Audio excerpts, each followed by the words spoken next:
welcome to Impact 2025, our continuing conversation where we talk about all types of different topics, where we talk about religion, where we talk about race, where we talk about current events. And as we talk through these issues and these topics, we ask that you participate.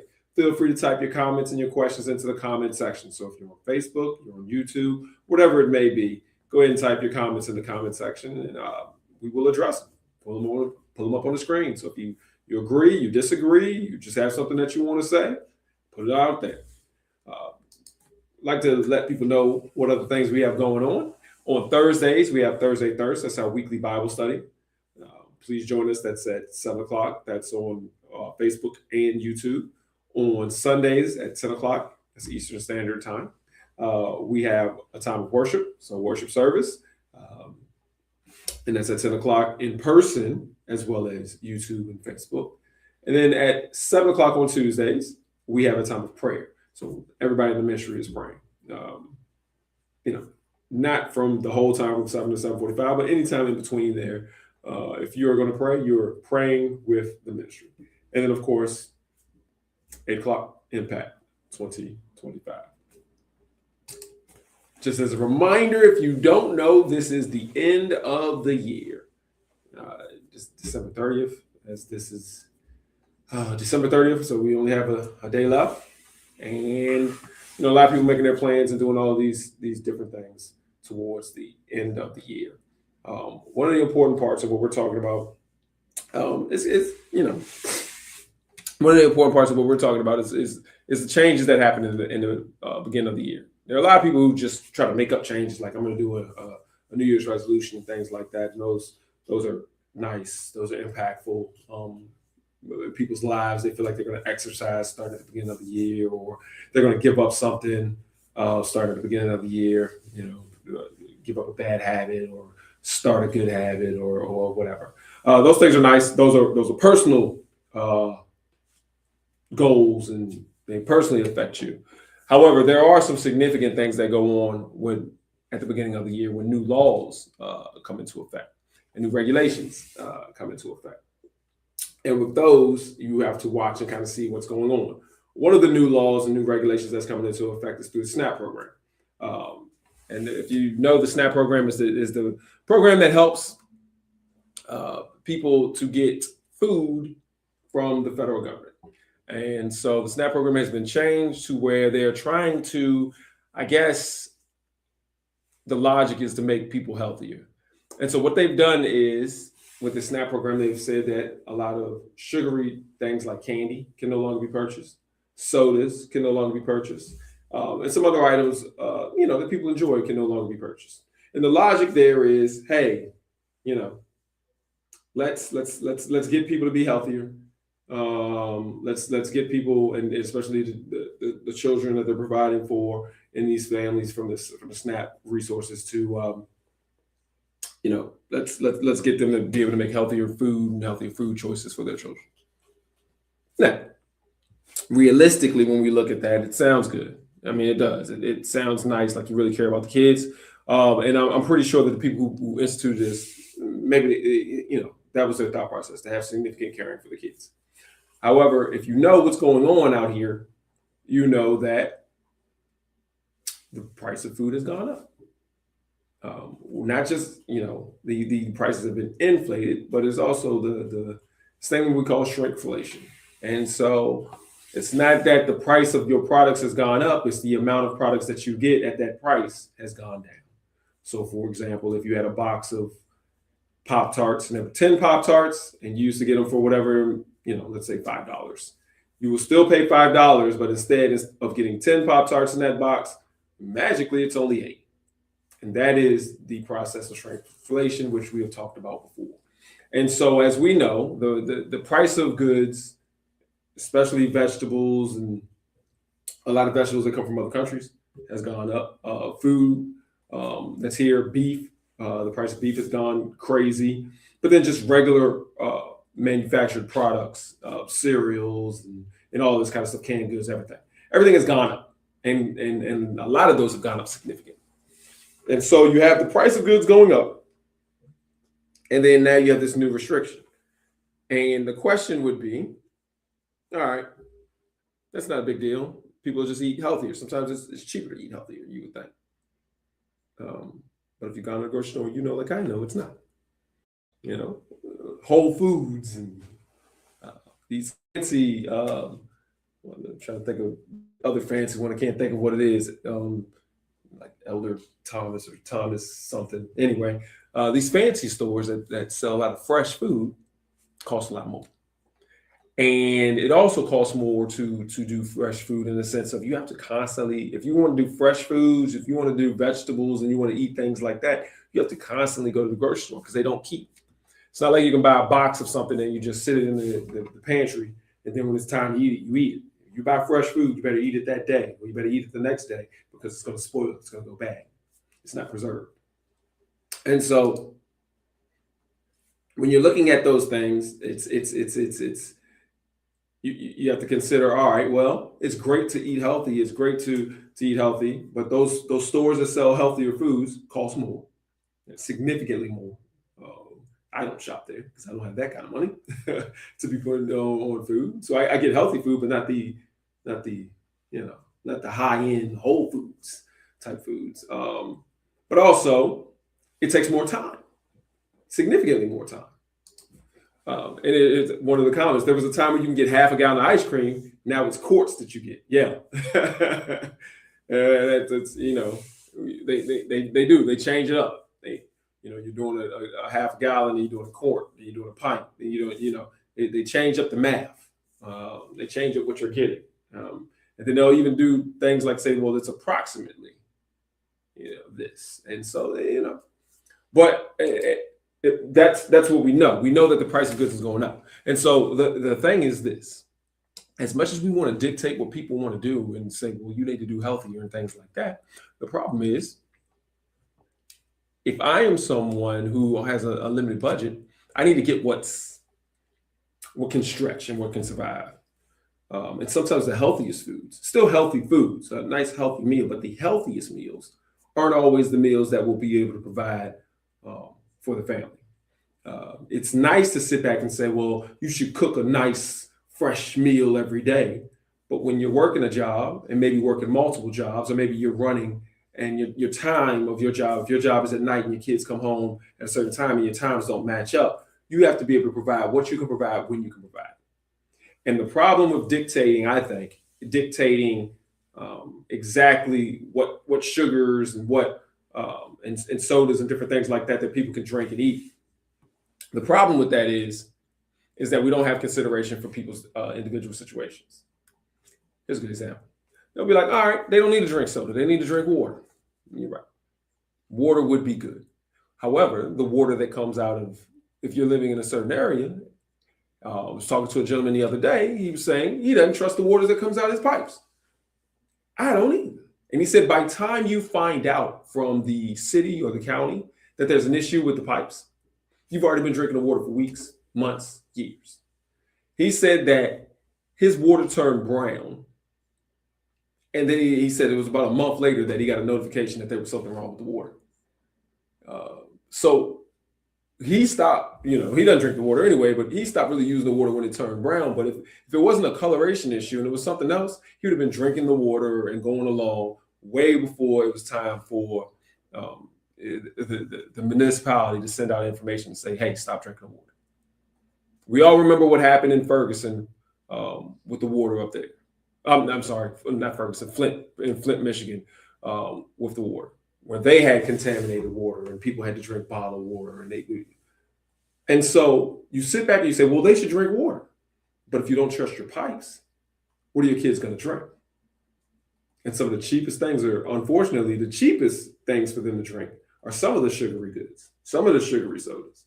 And so when they come home from school and they get to the house, they may have to drink something that's a little bit less healthy. But when they go out to school and get those nutritious meals from school or from whatever program the kids are going to, maybe they can drink something a little better there. Or they can go to the school and drink water from their pipes.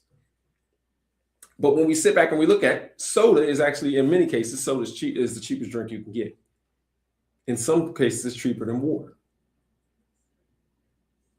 Surprising. But then, yes, in some cases, it's cheaper than water. So when we're making decisions and we're saying that, well, people can't do this and can't do that? Are we making those decisions because we want people to be healthy? Yes, but are we making those decisions? Some people are making those decisions because we want to punish people. Um, because if we really thought that sodas were so bad, we would just stop all people from drinking sodas. We wouldn't say if you're getting government assistance, you can't drink sodas. If we thought the candy was so bad, we would say that everybody has to stop eating candy. But we don't do that. What we say is, well, if you don't have enough money to purchase your own food on your own, well then you can't purchase candy. You can't enjoy the foods that you do. You can't get the things that you want. We want to punish you a little bit. And I think that's more of where it's at. Anyway, back to what this is. This is an economic issue. The reality of the matter is there's people out here who they know how to work. They know how to work their food. They know what stretches and what doesn't. They know what healthy meals they can buy and what semi-healthy meals they can buy. And they know how I need to shop sometimes in order to be able to feed my family. And what they also know, just like most parents have experienced at some point in time in their life, you got knucklehead kids. And sometimes they get in these modes where they only gonna eat what they gonna eat. And they will starve themselves. They will starve themselves to eat only what they want to eat. And so if all your kid is going to do is decide to eat peanut butter and jelly for a month, okay, they won't eat anything else. At some point, a lot of parents break down and be like, well, I got to find an alternative. Maybe I need to do peanut butter and jelly.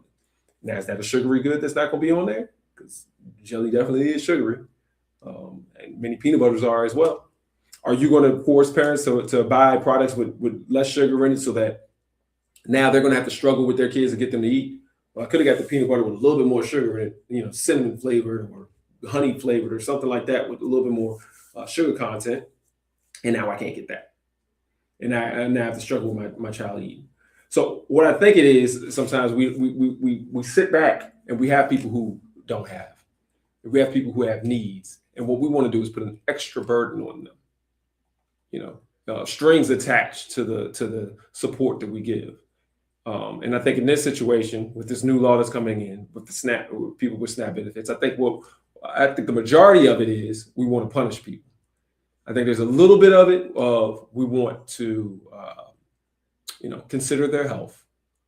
And I think zero parts of it is we want to consider their economic situation and the fact that it's cheaper to buy things that may be a little bit less healthy. His comment. It seems to make more sense if instead of regulating what people eat, that efforts are made to help people get out of poverty. Absolutely. Why don't we do that? For a lot of people, why don't we make everything just a little bit? Let's work to get people out of poverty. Let's work to make sure that people have better wages that they can afford, and let's work to make sure that the prices of goods aren't crazy and continuously going up, and the shrinkflation is going on.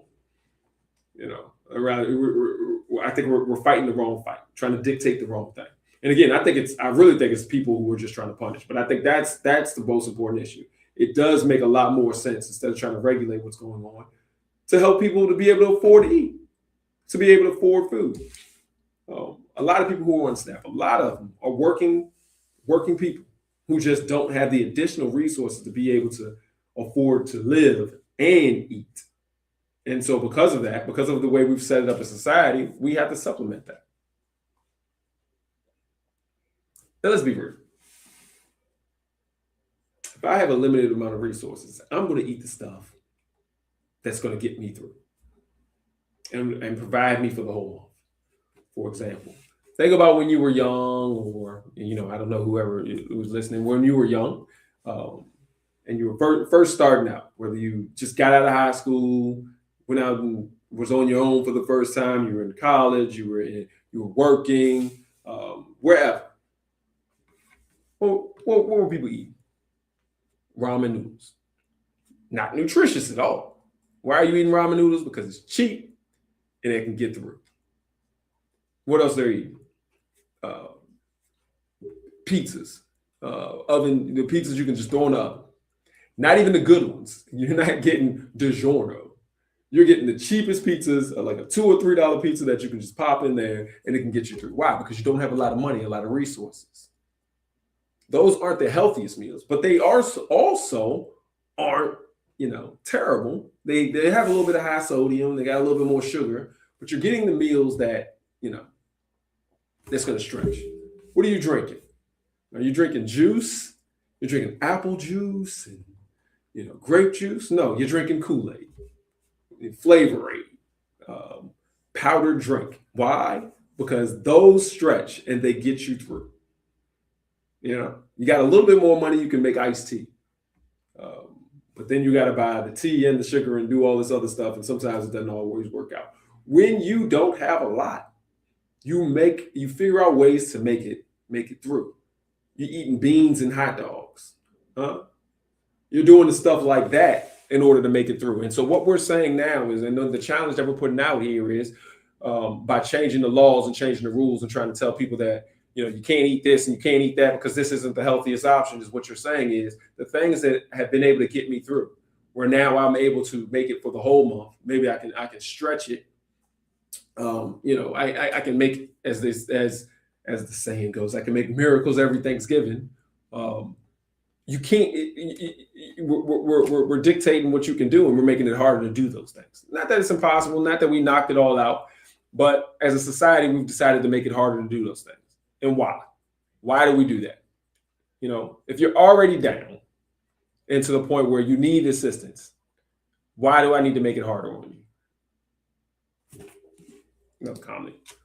People who have difficult time understanding people that do not have. They automatically assume that people in need are lazy and don't want to achieve, but want things given to them. Therefore, the haves want to dictate how the have-not should live. Absolutely. And I think that's exactly what this is. These people should eat more healthy. They should buy these fruits and vegetables. You know what? Meat is a luxury. They shouldn't even be eating meat. Oh, let's make sure that they can't take their SNAP benefits and go to McDonald's anymore. They shouldn't be eating at McDonald's. They shouldn't be doing, this and that and this and that. But yet you don't understand the time frame that goes on.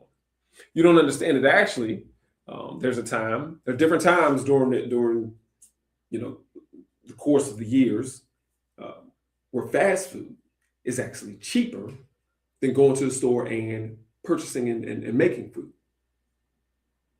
Yeah, and people don't see that and they don't know that.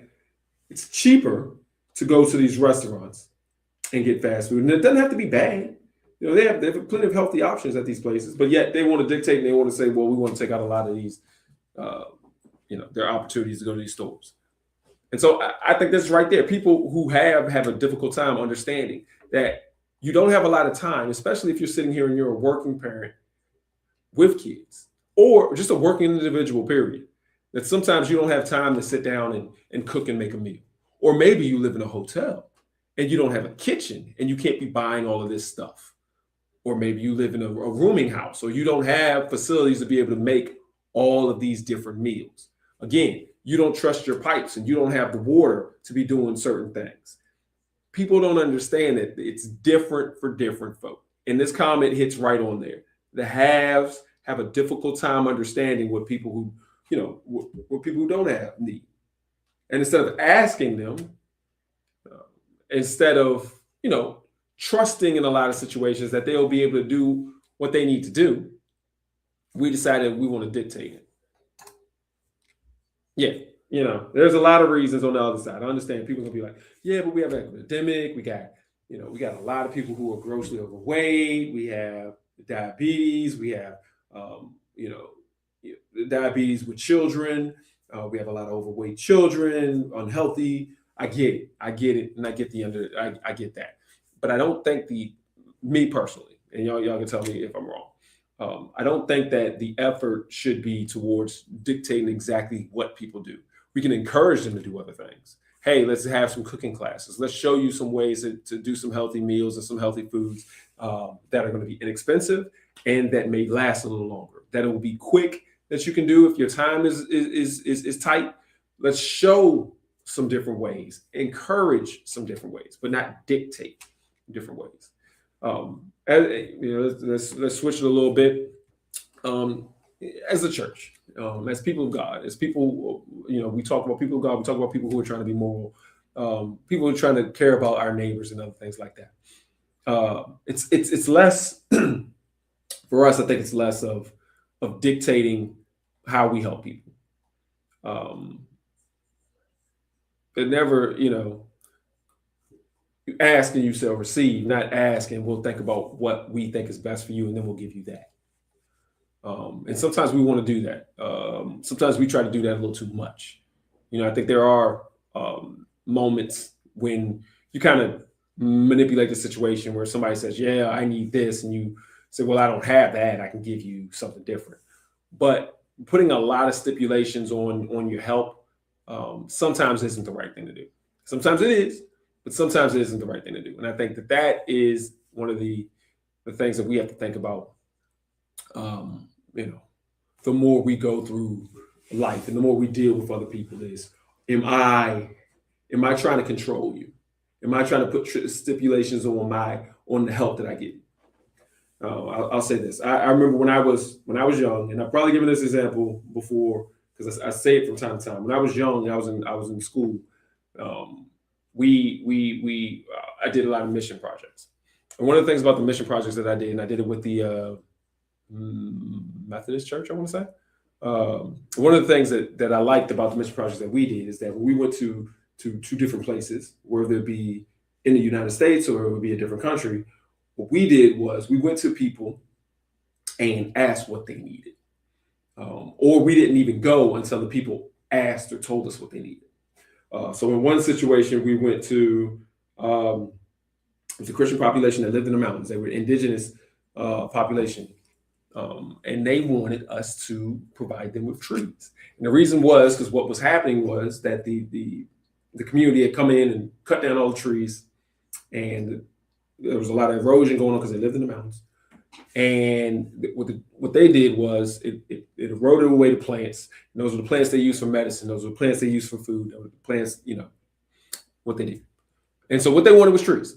Now, as a Christian group, we could have came there and said, nope, we're not giving you trees. Well, we're going to give you what you need. We're going to give you Bibles. And we're going to give you all these other types of food that you need to be eating now that the trees are gone. Well, that's not what they wanted. And truly, that's not what they needed. What we did was we planted the trees. So we provided them exactly with what they needed. And there's other situations like that. I think that's where we need to be, sometimes as Christians, as people who are going to be in relationship with others, as neighbors. Is sometimes we just need to provide people with what they need. Now, if you want some additional, it's funny because you sit there, we plant the trees, and they're like, oh man, the church or Christians came here and helped out and plant the trees. Why would you do that? Well, because we believe in God and we believe in being neighbors to one another. And now you can have that conversation. But don't start off with, I'm going to dictate to you what I want to do or how I want to help you, and then think people are going to be receptive to what's going on. You're not showing love to somebody by just, again, forcing yourself on them. What about food desserts? Food deserts. Sorry. The stores in some communities only provide substandard products. Absolutely. And that's another thing. If you're sitting here and you're in a food desert, but the products at the food desert are the sugary products and the products that, that are on the list of things you can't buy with your SNAP, what are you supposed to do? And the things at those food deserts sometimes cost a lot. There is a store near where I am talking right now. I go to the store and I get bread. I can get bread for, $1, $2. If I want fancy bread, it can be $4. There's a store right here I can look at it right now if I wanted to, if I looked out the window. They sell a regular loaf of bread, the same loaf of bread that I can get for $2 at Food Lion or Walmart or Kroger. They sell it for $6. And so if I'm sitting here and I got SNAP and I need something to eat, I could make sandwiches with that bread and some meat. But if I go in that store and I get a loaf of bread, that's $6. They took out a whole big chunk of my money. Where I can get a microwave pizza up in there for like $2 or $3. I can get some unhealthy sodas, two for $4. And so I got to make a decision. I can get this overpriced bread in this food desert because there's nothing else around. I can get this overpriced bread, or I can get the things that I know that are going to stretch, ramen noodles, all that other stuff. All that stuff that you say is not the greatest for me to eat, but at least I can eat for a week versus getting this loaf of bread that's $6. That's probably right there at its expiration date. I think that's what we got to think about. whether we have or have not. That's what we got to think about when we're trying to dictate what people do. I think this is a great comment because people don't understand what a food desert is. And they don't understand that there's a lot of people, and increasingly even more, that don't have vehicles, that don't have transportation. A lot of people here who don't have an Uber app or a Lyft app to get to these different places. Or, yeah, you have SNAP benefits, but SNAP doesn't pay for Uber, you know? And I don't know where you are. Here, yes, bus right now is free, but I don't know how long that'll be. And what if you don't live on the bus route? And so there's so many things to think about when we're sitting here. We're talking about helping people, or we're talking about the people in need, but then we're trying to dictate exactly how they're able to provide for themselves and their loved ones. So I bring that up. I bring that up, and these are some great comments. I bring that up because I think we need to think that through. We really need to think about our approach. Now, there's nothing we can do about this law right now that just went into effect. But I think we need to think about that going forward with all the things that we do. Are we trying to make it extra hard on people? Now, I truly believe because of the administration that we have in office, and the people who voted for this law, the reason that they did this law is because, they want revenge on people who need. They want to hurt people who need. They want to make it hard on people who need, for whatever reason. I don't know why they're so mad at people who need. In the same way they want to do, we're on an international basis where we decided that we're going to cut, a lot of funding for people who need in different countries. There's some fraud going on. Well, I don't know about you, but there's people in need, and I send a bunch of stuff, and half of it goes to fraud. Well, at least half of the people in need got it. Versus, let's send nothing, and nobody gets help, and that's what they decided to do. And so, this whatever this is, if it's anger, whether it's jealousy, whether it's I don't know what it is, the way that we treat people in need, or the way that leadership across in this country right now is treating people in need, we need to work that out. And so, as individuals, when we're communicating with folks, because I don't know who you know, but when we're communicating with folks, we need to remind people of that. Is that we don't need to be angry at people because they're in need. We don't need to be trying to dictate exactly everything that they do. What we need to do is ask them what they need and help. All right. Well, that was about it. And again, those are some great comments. I'm bring one back up, because this sums up everything. And I'm going to say it one more time. People who have a difficult time understanding people that do not have. All right, that encapsulates everything, and I think that's what we need to work on. Even though I'm talking about our leaders, each of us individually, we got to look at ourselves and look at how we're rolling when we're doing the things that we're doing. All right. Thanks for all the comments. Just as a reminder to everyone, on Thursday, we have Thursday. This Thursday, we will not have Thursday 7 o'clock. But started the first Thursday of I guess it'll be the second Thursday.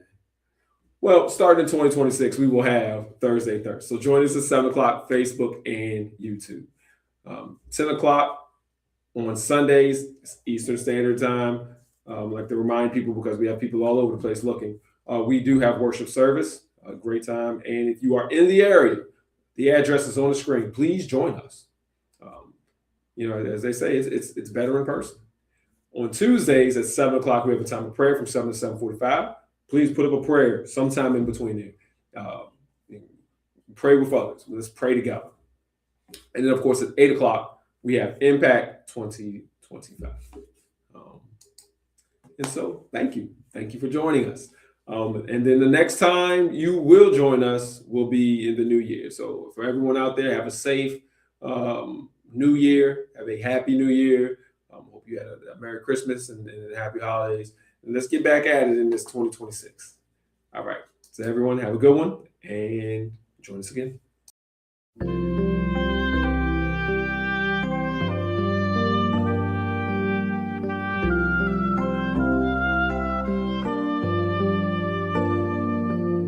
Sometimes you'll